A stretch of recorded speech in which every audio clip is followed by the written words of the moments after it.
My name is Michael Likudis. I'm the Dean of the School of Architecture at Notre Dame. And I also chair the jury, which selects the laureate for the Richard H. Driehaus Prize.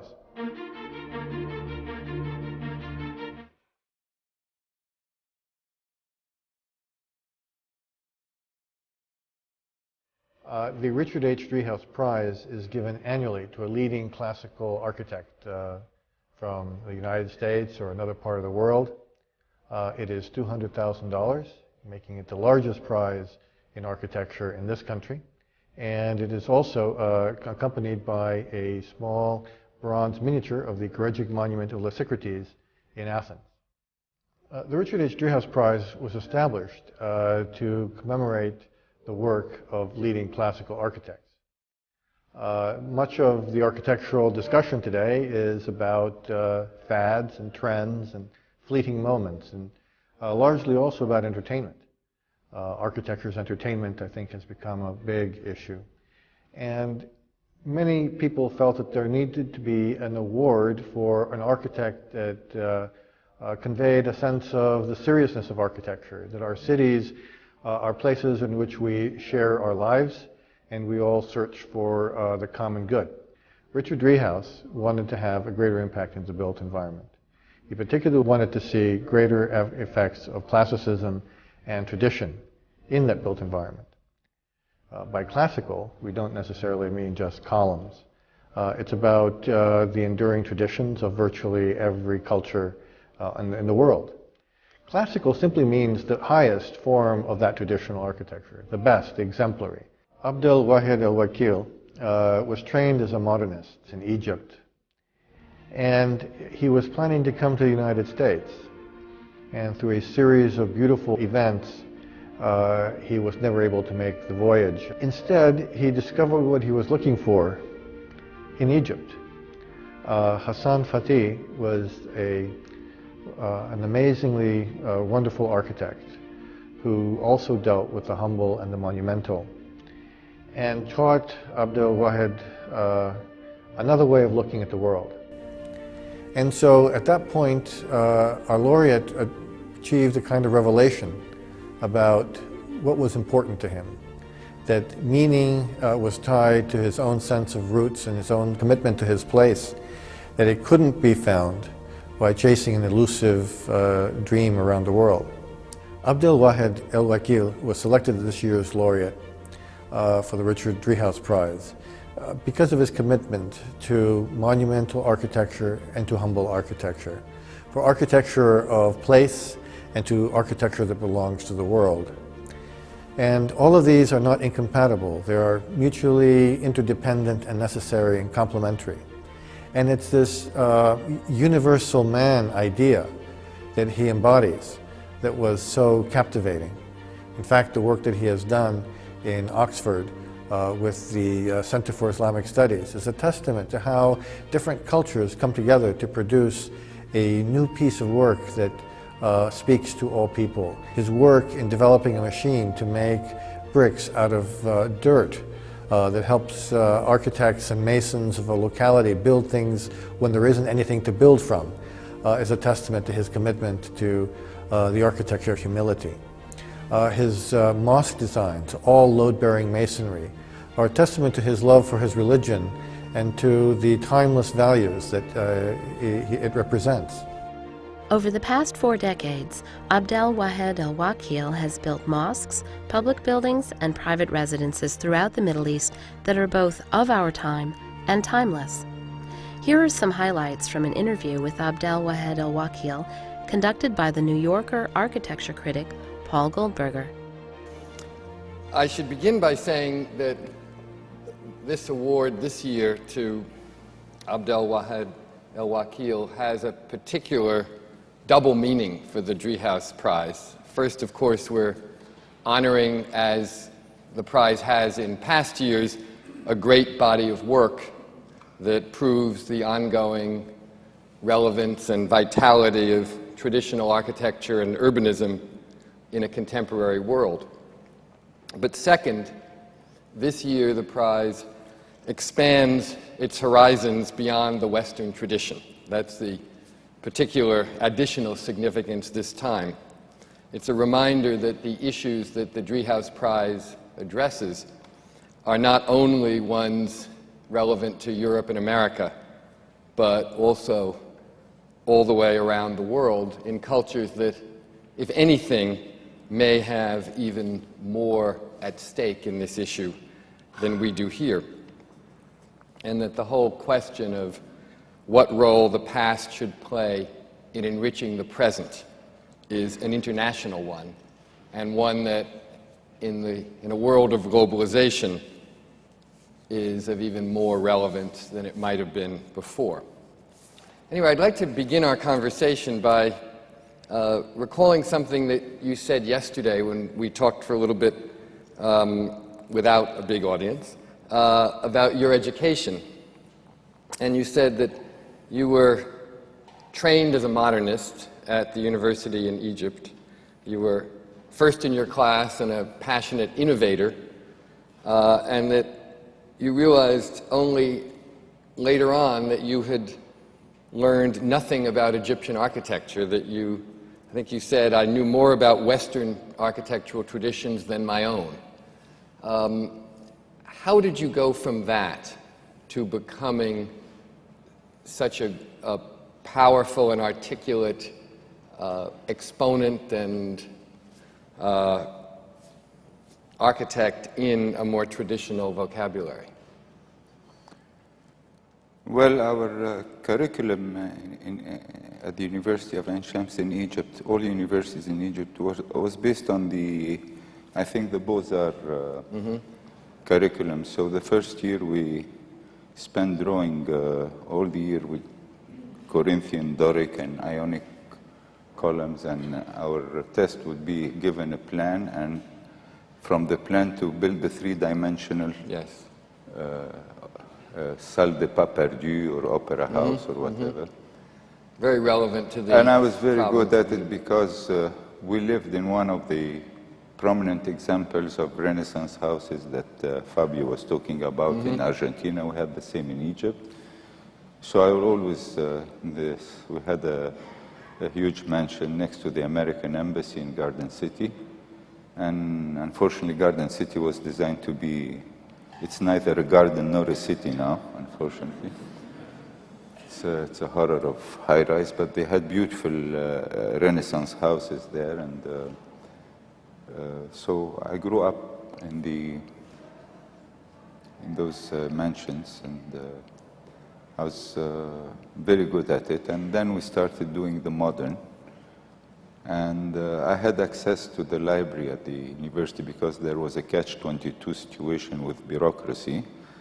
Is that the library was open till 2 o'clock in the afternoon, and we could only go to the library after 2 o'clock because we had classes. So, bureaucrats, they're geniuses. They never sorted it out, so the librarian turned out to be a colleague of my father at school. So he used to go and take the books from the library, put them in his bag, then come in the afternoon, give them to me at home, and leave them for 2 weeks, then come take them back. So I was very fortunate to get all the books I want. So I was always avant-garde because we were trained to copy from magazines, all the fashions. Architecture was like, who's the most innovative? And then I was given a post to teach at the university. And then I said, what am I going to teach? I looked at all the projects that were going up around the Cairo suburbs. And this was about what year? Maybe? I graduated in 1965. Okay. So I was teaching, I met Hassan Fathy, coming to that story, how things changed. So 1965 was to about 67, I was teaching. What we might call a sort of a high point of the low point of modernism. But also I was supposed to do my thesis.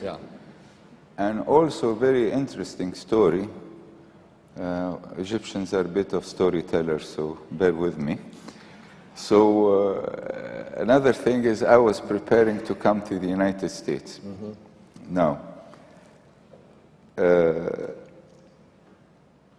I knew there was something wrong with the architecture. I wasn't happy with the university. And one German architect came to lecture one day and he said, why do you have all this ugly architecture when you have such a beautiful tradition?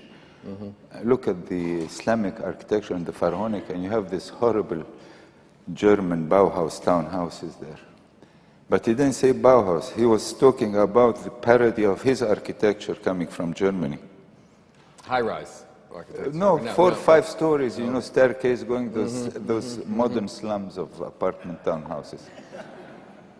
And I looked, I said, yes, how did this happen? And then I realized that this man was making a criticism of our architecture. It was nothing but a parody, a cheap imitation of German architecture. And so I said, all right, how to go back at tradition? So I was very lost, really. And then finally, somebody told me, why don't you go and see Hassan Fathy? But before I went to Hassan Fathy, I was ready to leave Egypt. John Ritchie was helping me from Ford Foundation, professor here at Purdue, used to work with A.T. Kearney, Chicago.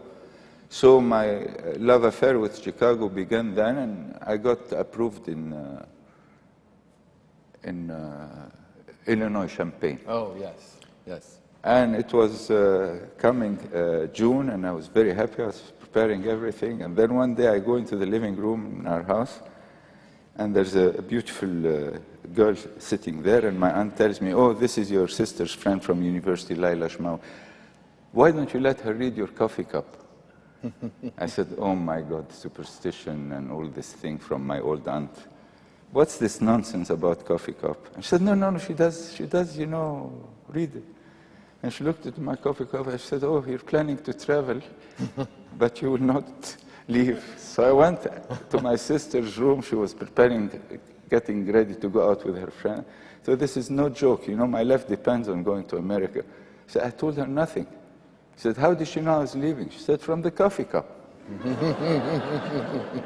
So I went, looked at the coffee cup, nothing but black spots from Turkish coffee. I said, where is America? It's not there. And she said, no, but what you're seeking for in America, you'll find here in Egypt in 6 months. Anyhow, the summer comes, and damn it, we have the 67 war, 6-day war. And immediately, again, our relationships were severed with America. I couldn't travel. I went crazy. And I went to my father and said, this is your destiny, you can't do this. And later on, I met Hassan Fathy, 6 months later. And recently, I was looking at a French book of Confessions by André Magre, I think. And he was saying in French, au-dessus de chaque chemin comme celui dans notre vie, il y a un autre chemin inaperçu qu'on le poursuit toujours sans le savoir. Translated, in every path we choose in our life, we follow.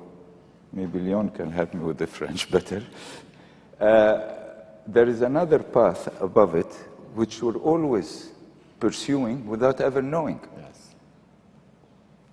And that whenever you try to resist that path, there is detainment in your life. And if you accept it, you know, like you submit to it, you submit to a greater force, to a greater destiny, you tend to lead to what your life is leading you to. So I met Hassan Fathy, and he, of course, was like, nobody mentioned him at university, so we didn't know him. Yes. And he was like a treasure house. It's like finding, you know, a treasure house of knowledge. Men born 1900, from the old generation, and with a vast knowledge, a sort of overall knowledge about things, about architecture, about life, about philosophy. And I think I spent with him 5 years, day and night. They were the most beautiful years of my life. And it was not only about architecture. He said, why do you want to go to America? I said, there's no opportunity in this country. The country is, it's going apart. And then he said, you should do something for your country. I told him, who's doing anything for the country? It's all a bunch of corrupt people. And I said, that's why you should be here. You should be doing, it's because there is so much corruption that you should be doing something. And it was amazing. It reminded me of A Man for All Seasons when he was going to be chopped. Thomas More. Thomas More, and his daughter's crying. She said, but father, the whole country is corrupt. Why don't you accept what the king said? And he said, it's because the whole country is corrupt. It gives me more reason to be here. Yes. So in a way, he was teaching me as a young man that you have to fight for your beliefs, and if you want, it is not how much you know in life, it's how much you dare to do in life. And this gave me a lot of courage. Really. It sounds as if Hassan Fathy was for you not just an architectural model and teacher, but really almost a prophet in a way of your life. Well, funny you said prophet, because when I wasn't going to say this, but I said, why do you want me to do all this? Why do you want me to, do something for the country? And, he sent me for 3 months to see all the villages and the poverty and I saw scenes that upset my stomach, really. I mean, I saw so much poverty, and, it's existing in India and in Egypt, and a lot of people who are outside the monetary system and this modernization system we're all bragging about, and we might end up all being poor soon, who knows. But I said, give me an example of someone who's doing this. Because I didn't see anybody in the country from my university, from the government, from anybody doing anything for the country. It was all people were grabbing. And he said, you have the example in front of you. And I said, where? You? He said, no, you have the Prophet Muhammad, you have Jesus, you have all those prophets that came and to change the world and do it. They are your examples. And for one moment, this was the beginning of being aware of living history. Yes. Because all these persons he was talking about was dead history.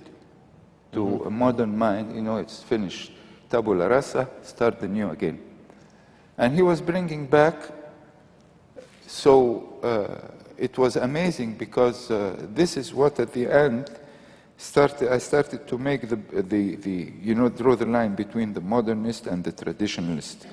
And to start working on that, because everywhere I used to go, I used to have arguments. And also the modernist is against tradition, is also against God. And I was once asked to go to the Museum of Modern Art. I was in New York attending the ceremony for Hassan Fathy's memorial in St. John the Divine. And they had honored his memory.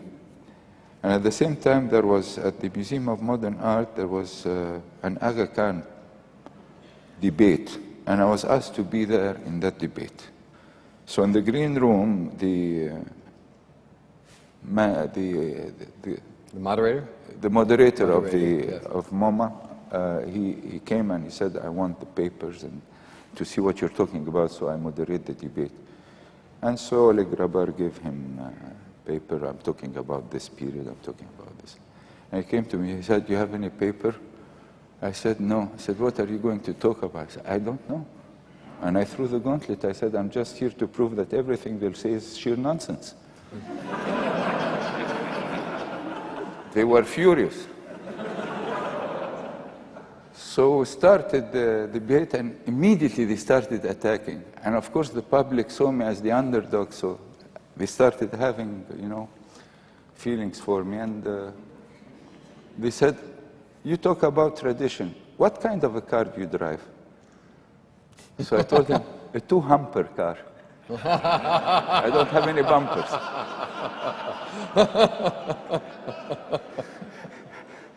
He expected me to tell him I'm on a camel, so Yes, yeah, no, right, two-humper right, car. right, right. And then we started anyhow, but it was a day. I mean, the New Yorkers loved it because he came and said to me, "You're all liars, you're all hypocrites. Look at Riyadh." He doesn't know I'm from Egypt. He thinks I'm in Saudi or something. And look at Riyadh. It's the ugliest hole on earth, and blah blah blah. And you are all hypocrites. Where's the Islamic architecture? Why do you keep talking about that? What's the relationship between God and architecture? And I know I've been studying sacred art for a long time, I know that all art started, it was all about God. Yes. Everything that began in art was about God, until some time the ego of some royal families ended up wanting to have their portraits on the walls. But before that, all the iconography, all the symbolism in art was about God. So I said, what are those guys from MIT and Harvard talking about? And how can you explain to public in the short time of 5 minutes what architecture has to do with God and what to explain to them about Islamic architecture? So I said, okay, I'll give them an Egyptian story. So I said, you know, I'm from Egypt. And guess who's from Egypt? Moses. So I know more about Moses than you do. Now what happened with Moses? He was furious when the Samiri, started making the Jews worship the cow, the golden calf. So he got so furious, and Moses was of a very hot temper, as the Quran tells us, and he smashed the tablets. So those poor Jews picked up the tablets, put them together, and hung them on the wall, and that was the first mosaic. It was the Mosaic law. So now today, you ignorant people who say that what is the relation to God, you go and tell your designer, interior designer, I want a mosaic at the entrance of my door in my bathroom, not realizing that the word mosaic comes from Mosaic law, from the first tablet that was smashed. Oh my God, the applause I got, they were so happy. And then I thought, I bet you know, I also had a degree from MIT for naval building. That's how we calculated the load of all the animals for the ark. And Solomon, how did he designed the temple in the image of Jerusalem in heaven? You know something? All this was dictated to them by God, and you still ask me what's the relationship between God and architecture? Aren't they ridiculous? And that was it. So I phoned my friend later he was phoning me, told me, did they massacre you? I said, no, the public was going to massacre them. That's wonderful. Yeah, your reference to Moses. And to the fact that we all have the broken 10 Commandments on our bathroom floor, reminds me actually of, or is a good segue into one of my favorite Hebrew phrases, which is tikkun olam, which means to heal the world. Yeah. And it seems to me as though one of the things you've been saying is that through Hassan Fathy, you began to think of architecture as a way of healing the world, as a way of remediating the injustices and improving the lives of people. The architect is very important because he structures space. Yes. And there is two ways you have an internal world and an external world. In ancient Egypt, they had it beautiful. They had what they call the Ka and the Ba. Mm-hmm. And I only found this also from a priest psychologist who wrote Care of the Soul here when I was in America 10 years ago, a beautiful book relating the two aspects of human nature. And that he says, for example, what food is for the body, friends are for the soul. Mm-hmm. So in a way today we have no friendships, it's all business relationships. So he says the soul is starved. In traditional societies, they had friendship, they had cafes in the street, people had time to be together. And the same thing with this duality. When you're talking about architecture, you have an internal environment, which usually is expressed through dance. Your external environment is expressed through architecture. So in the arts, you have the extremes of the arts, where you have, for example, dance and architecture. For example, painting and music, whatever. So you have the audible and the visual and the... So architecture it creates all our activities, all the million of acts that happen in the city are in a way propped like a stage by architecture. So, and you experience space. The children learn, because when you go and you see in Italy the kids in the street playing with the ball, and the ball bounces on the wall and it hits back and it loses energy, and all this interaction. So in a way, our interaction with space is our education. It's very important, and that's where the role of the architect is important in that sense. In another sense, also, I found out is that architecture makes us understand our cosmos, our cosmology. So it's related to cosmology. So the dome is really a simulation of heaven. Of heaven, yes. Yeah. Why, if the Romans, if the Greek and the pharaohs didn't use domes and vaults for the temple, and they knew how to build with them practically for granaries and tombs and Oleg Raber also was supposed to be the expert on Islamic architecture. He says, why? I said, I don't know, you're the historian, you tell me. You're the one who says in your books, it started in Roman times when I was at school, you tell me. He said, you don't know. I said, no, I do know. He said, what? Tell me. I said, no, I won't tell you, make a book about it. He said, but I told him, I'll prove to you that I know. And he said, well, I said, why Japan, they knew about the wheel, they never used it for transportation. So you see, you're talking about architecture being influenced by material. That's not true. Architecture is influenced more by the cosmological view of a culture. And Japan, Shinto religion, I've been in Kyoto, the most beautiful place in the world. And they used to transport people without wheels, because they said if we make tracks, we're going to scar Mother Earth. So tracks never, you always change the tracks, so nature remains. And until today, go to Japan, any corner of a street or a balcony is beautifully landscaped. That's the influence of the religion. Yeah.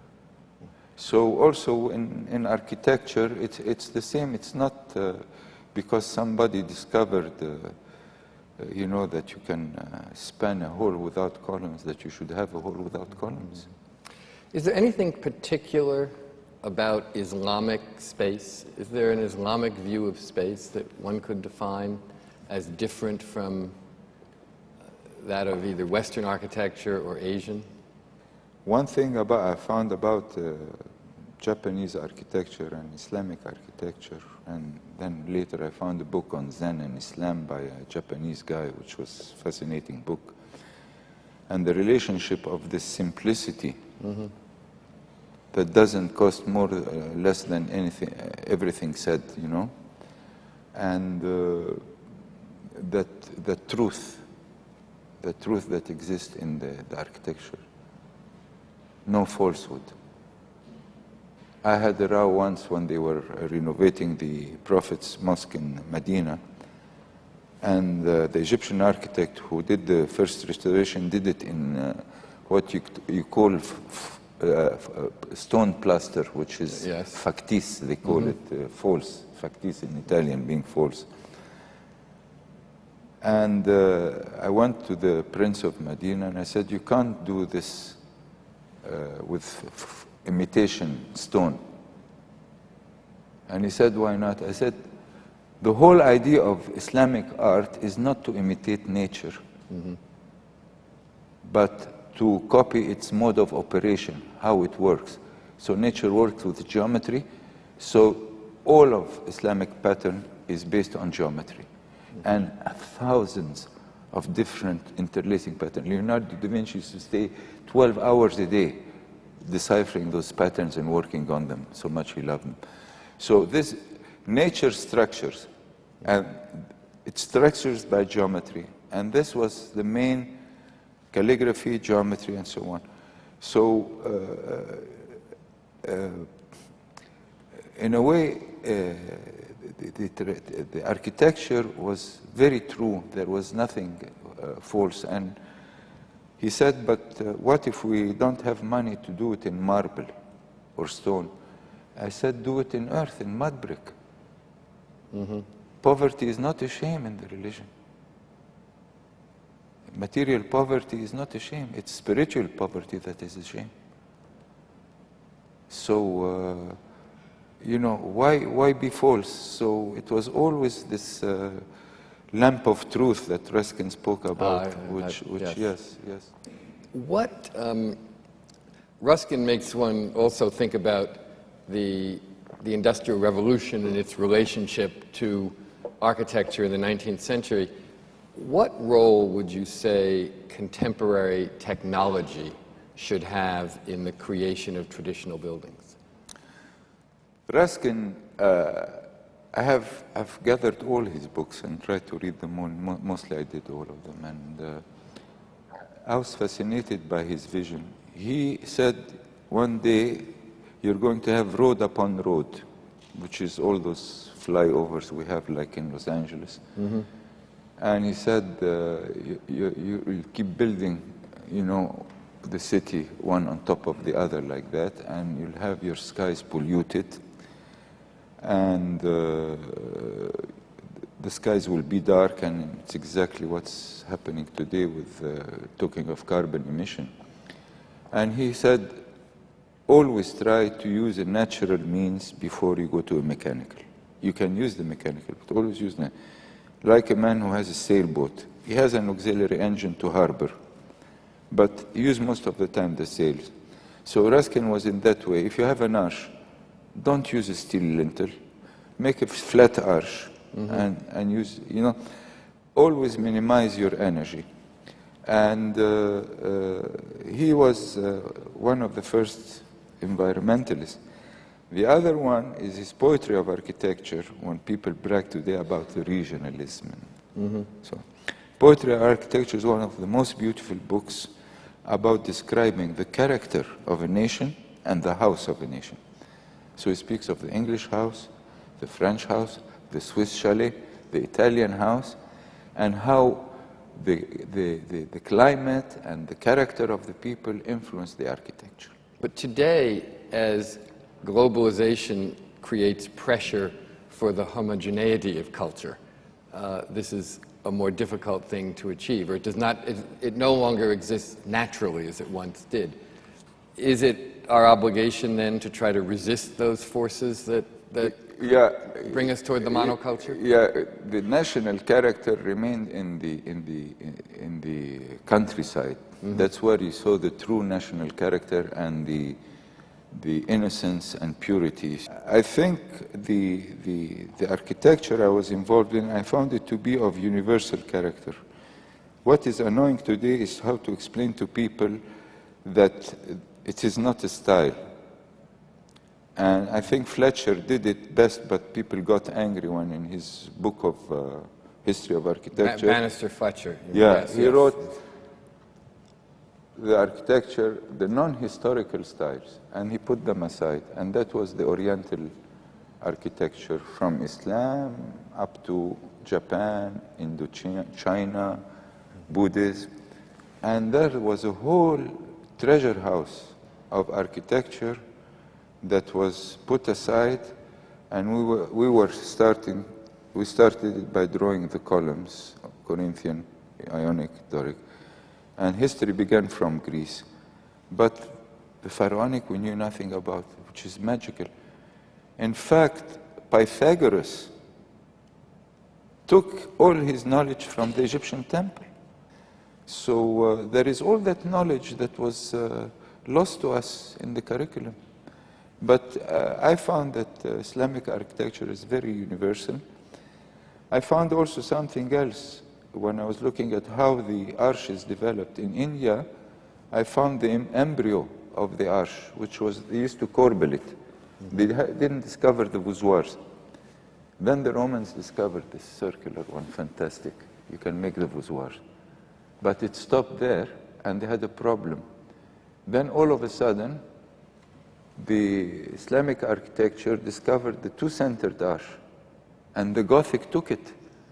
And it changed the whole architecture of the Romanesque into the Gothic, and they managed to play with the vaults by having those two-centered pointed arches. They solved the roof problem, which was the basic problem, and they opened the walls and had all this fantastic light coming through the colored glass, Right. and they created a new architectural experience.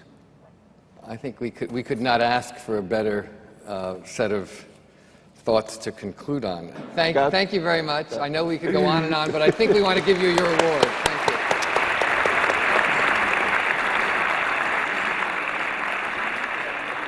The Henry Hope Reed Award came about a few years after we began giving the Richard H. Driehaus Prize.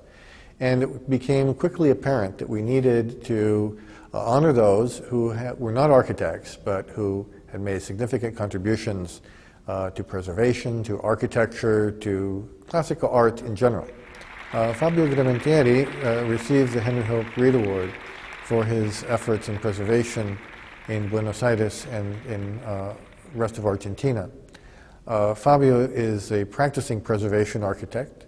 He has restored many of the most important monuments in Buenos Aires. He is a champion of preservation overall, writing in the newspapers on a regular basis.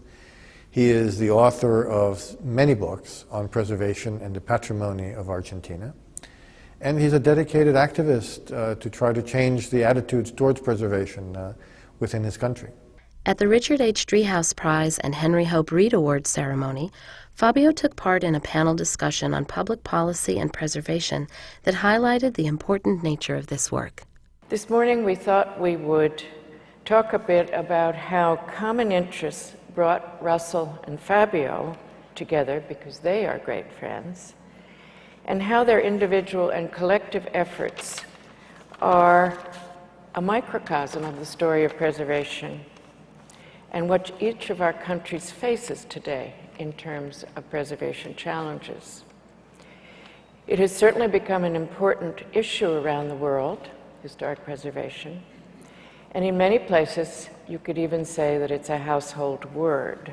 In this more receptive climate for preservation, Russell and Fabio will be trying to cover what it is you think we need to do a better job of preservation, what you think we need in terms of legislation, professionalism, political will, finances, and the raising of awareness about preservation and its true dimensions, and how people can participate in preservation.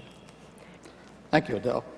In 1992, I was at the International Council of Monuments and Sites, and we had developed a very constructive relationship with the United States Information Agency, an arm of the United States government generally not known well within the United States because it operates primarily abroad. They operated, and still do, an international visitors program. And US ICOMOS had been encouraged to submit a proposal, and because I was an architect and a preservationist, I submitted a proposal that would bring 9 architects and planners from Central, South America, and the Caribbean to the United States for 2 weeks to expose them and introduce them to how we practiced historic preservation in the United States. And so we began in New Orleans, and for 2 weeks took them on a grand tour through Savannah, Beaufort, Mobile, Thomasville, Georgia, and ended up in Charleston, South Carolina, of course, which has one of the oldest ordinances in America. And that's where I first met Fabio. What's significant about it is that Fabio, I think, was the youngest of the group. I think so. Yes. And went back to Argentina, and I think we'll talk about this a little more, but the impressive thing was how he followed up on what he had learned in the United States. And so our relationship continued to grow out of that, and I think we'll cover some of that a bit more. Wonderful. And Fabio, what accounts for your interest in classicism? Your father was a surgeon. Yes, let me add that when I arrived here, I was greeted by Russell, and I learned a lot about historic preservation. So did we all. I was focused on experiences, European experiences. Mm-hmm. I knew very little about history preservation in the United States, and Russell opened my eyes with this great tool, really knowing people from the National Trust, different officials, how the private and public sector works. So back to your question, yes, my father is a physician. He's a surgeon. We're here in the House of Surgeons. I'm very comfortable. Also, I'm very comfortable, but as you see, this is the period of many of the buildings I have been working on. Yes. In Buenos Aires, this revival of classicism, French classicism of the early 20th century. But when I was a child, when I was trying to figure out what I'm going to be when growing up, I was between architecture, medicine because of my father, architecture because of my mother. She liked very much architecture and decoration. And I was very fond of also diplomacy and international relations. And I believe that finally I mixed up all three. And well, as an architect, as a doctor, I'm very involved in being a doctor of classic buildings and traditional buildings and historic monuments. It's something that I like it very much. It's a wonderful image that a preservationist would be more of a doctor administering a cure to a building than a circus performer, where it would be changed into something else very, very different. It's a wonderful way of thinking and about I it. always say that, you know, as in medicine, there are treatments and general strategies, but each building is a patient, so you have to be very careful. Shall we go back to what that led to and what the preservation models were, Russell, that you were particularly trying to impart to this group from South America, and how Fabio perhaps picked some of those out to work with right away? Right.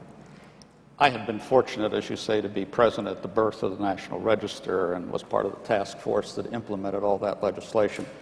And then I went to work for the Trust, so I traveled all over the United States advising preservation groups and organizations. So I had this network of contacts and professionals in all the places we went to see. But the main objectives were to show this group that the federal government played a key role in historic preservation. We had nearly 2 decades more of the National Historic Preservation Act. We had a vibrant National Register of Historic Places. The Act added the concept of historic districts to what we were recognizing and protecting. So there was an enormous growth in the number of urban historic districts that were being created.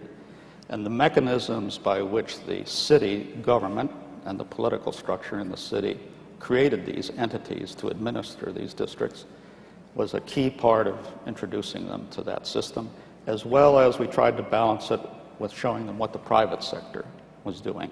Because in every successful urban preservation program in America, it usually was started not by the city government, by the private sector. So that was the main objective, and I think we accomplished that. Fabio left, went back to Argentina, and within a short period of time, and I can't remember if this was before the days of email or the fax machine, but fax machine days, yes. I received an urgent request from him announcing that the United States State Department was considering disposing of the American ambassador's residence in Buenos Aires. And I knew from what he had, by the way, we'd So asked. this is a building we were responsible for. We owned it. Americans. Yeah. The government didn't Since buy it. since 1929. So of long standing. Long-standing. And interestingly enough, the U.S. government didn't buy it. It was bought by the then ambassador and given to the United States government. But it's located on a choice urban corner in downtown Buenos Aires. In any event, he took it on as a preservation challenge and asked me, could you help me? Well, I tried. This is Fabio calling. Fabio calling me. Blowing the whistle on our country. Blowing the whistle,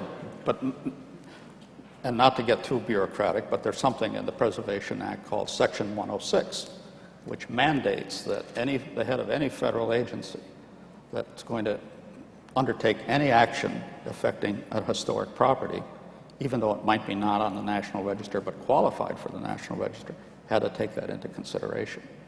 So that didn't come up much in our tour in America, but I told Fabio, try Section 106. And so he went to work and successfully took on the U.S. State Department, helped save the building, and ended up becoming a preservation consultant on its restoration, which I found rather ironic. But bringing it into a contemporary context, we're about to experience the deaccessioning of a whole host of significant modern U.S. embassies that were commissioned during the Kennedy administration. We had a conscious public policy of retaining prominent architects to design our embassies abroad. So the embassy in Oslo, Norway, for example, designed by Eero Saarinen, is about to be left for a new site, secure site outside the city, prominently located right near the palace in Oslo.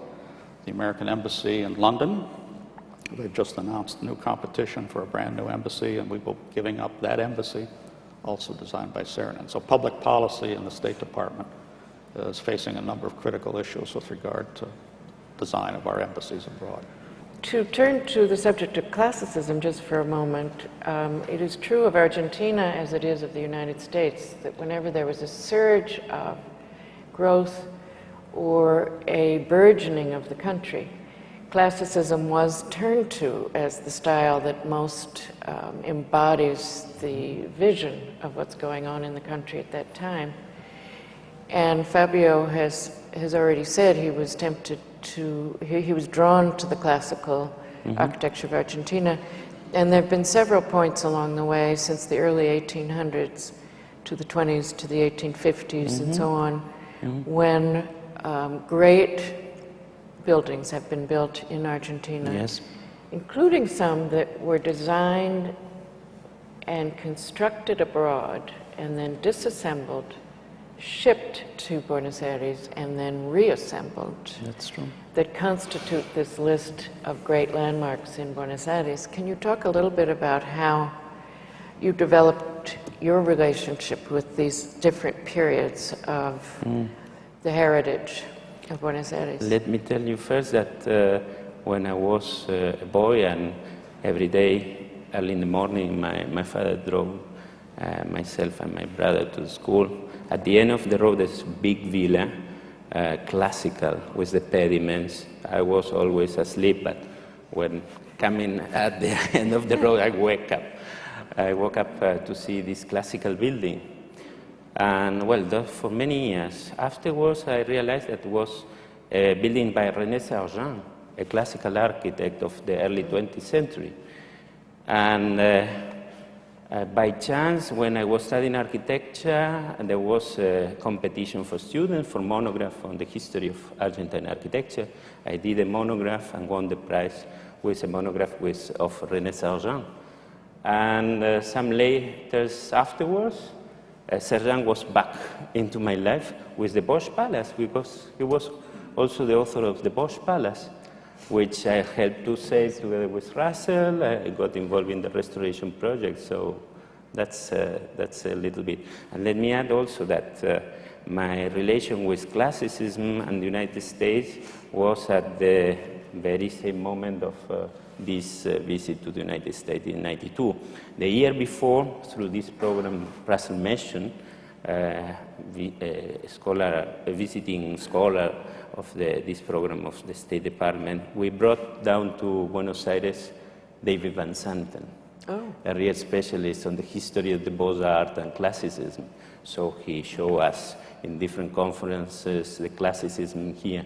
And that year in '92, after having Russell as a guide in Southeast the United States, I came first to Chicago to meet David, and he showed me up all classicism here in Chicago. Well, it is wonderful to be in Chicago, which is not only the cradle of modern architecture for the United States, but the ground zero, I mean, there's no other ways to put it, of the Columbian Exposition of 1893, which of course gave form and inspiration to the classical movement that swept the United States within just a few years after that event. And you know, in Buenos Aires, this very strong classical tradition exploded around 1900, with French architects coming down there to Buenos Aires, or exporting projects as René Sergent, and a true school of